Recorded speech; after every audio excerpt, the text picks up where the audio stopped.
I just released some new maps for October 2024. And there it is. These are available for download now from sat103.com, just for the United States, because that's what I do. But this video is going to be about long haul travel.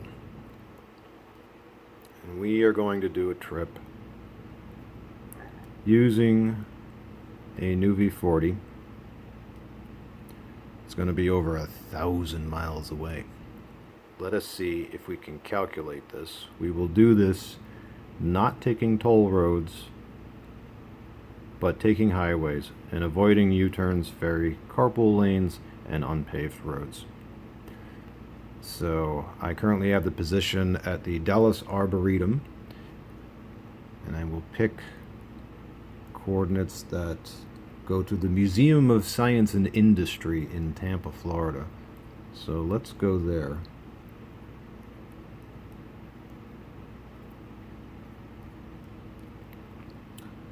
40487. See how long it takes. Yep, that looks about right. Go. Surprisingly, this does not take all that long to calculate. And this is a new V40. This is an old boy right here. Still works great though. At least with OpenStreetMap it does. I mean, it takes a second because, I mean, this is over 1,000 miles away, but still, it'll do it, which is nice. But let's say you wanted to do this. Should you? I'm not saying should or whether you should or should not do the drive. I'm saying whether you should use one of these to drive it with.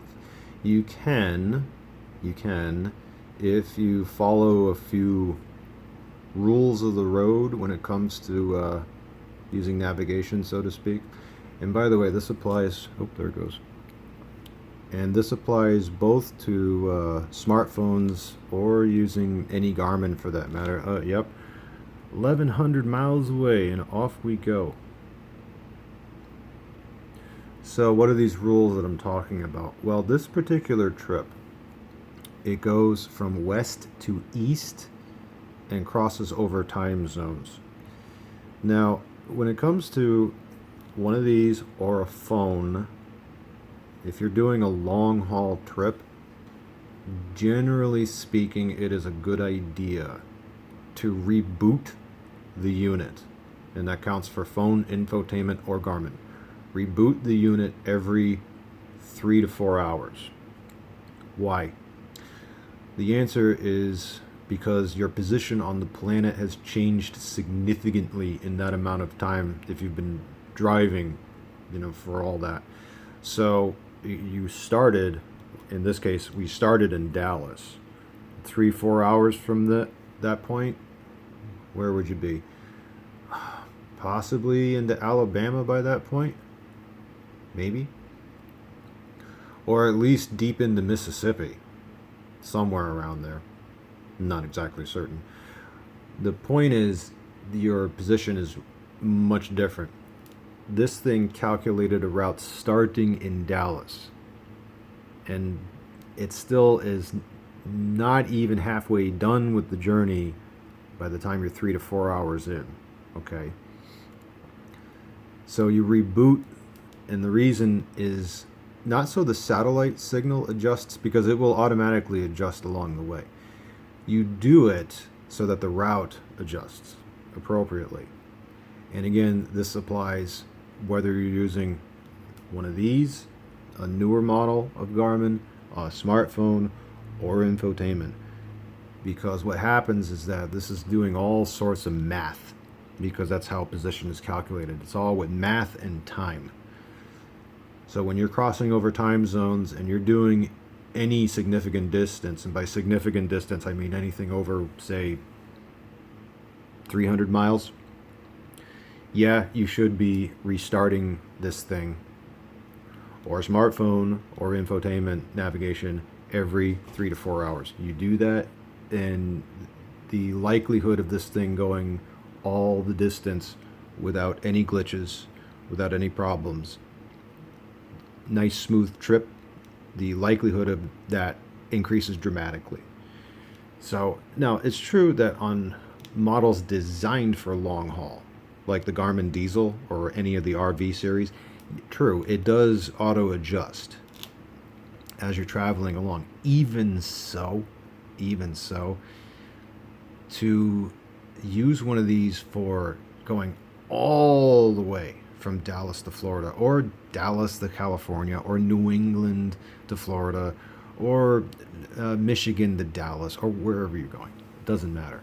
Or from San Jose to the Space Needle in Seattle. Wherever. It doesn't matter. You got to get in the habit, if you're doing that really, really long haul trip stuff, to just, get in the habit of every few hours, just restart the route. And I go one beyond that and just literally reboot the whole thing, if it's a Garmin, that is. Just and why do I do that? So it clears the memory, gives all the memory back, and then when I recalculate the route, it takes less memory to do so because it's less of a distance, less calculation that needs to make, so on and so forth. And with smartphone apps, same deal, because you're running an app, it's going to use a bunch of memory, right? Just like this thing would. And it's got to have all those calculations and such in there. And every now and then you're going to have to clear it out if you're going to do just a big old long haul journey. And the easiest way to do that is to restart the app. And to put a little extra insurance on that, so to speak, you restart the whole phone. So it will reacquire GPS signal, it will reacquire data signal if you are even in an area that has one. And that's, by the way, why I have Magic Earth, the app, on my phone, because it can be used offline with just GPS.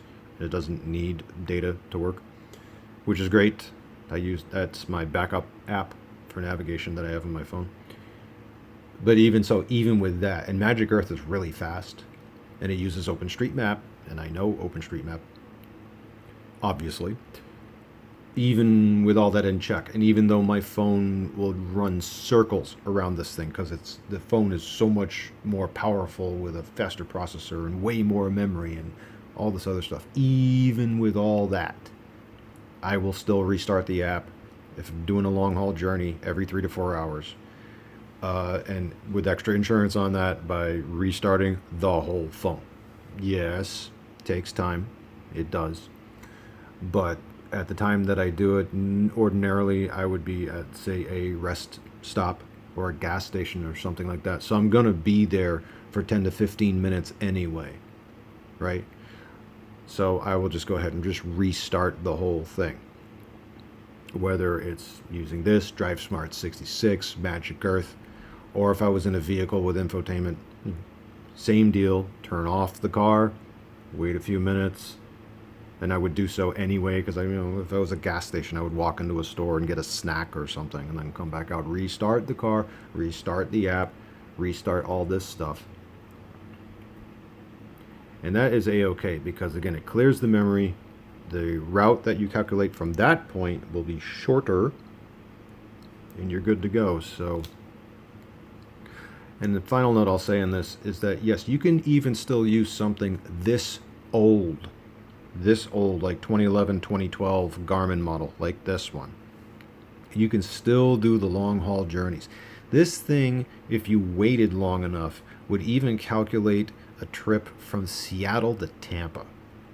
It would do it. It would take a while.